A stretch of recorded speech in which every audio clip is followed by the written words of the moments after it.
አለብሽ። ላግባሽ ገደል ግባ ላግባሽ። እኔ ደሃ ነኝ ባስ ተጠቃሚ ነኝ። መኪና ግዢልኝ ላግባሽ ምን ማለት ነው?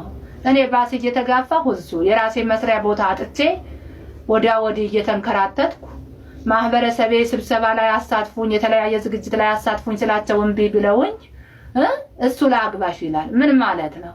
ኧረ ተው አንተ አድርሱልኝ አድርሱልኝ። አረ ወዝወዝ ወዝወዝ ወዝወዝ ስለምል የክትፎዬ ነገር ወዝወዝ ወዝወዝ የጎመኔ ነገር እሰይ እሰይ የጎመኔ ነገር ብሉኝ ብሉኝ ብሉኝ ስለሚል የቆጮዬ ነገር ደግሞ እዘይ እዘይ እዘይ ስለሚል አው ለእንደዛ ነው። እኔም ደግሞ ፈታ ሞቅ ማለት አለብኝ። ደመቅ ደመቅ ማለት አለብኝ። ከበሮዬ መታ ሰቤቲ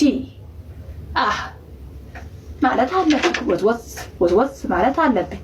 ክትፎና ጭፈራ አንድ ነው። እኔ ደግሞ ዓለም በሙሉ እንዲያየው ፈልጋለሁ። ባህሉ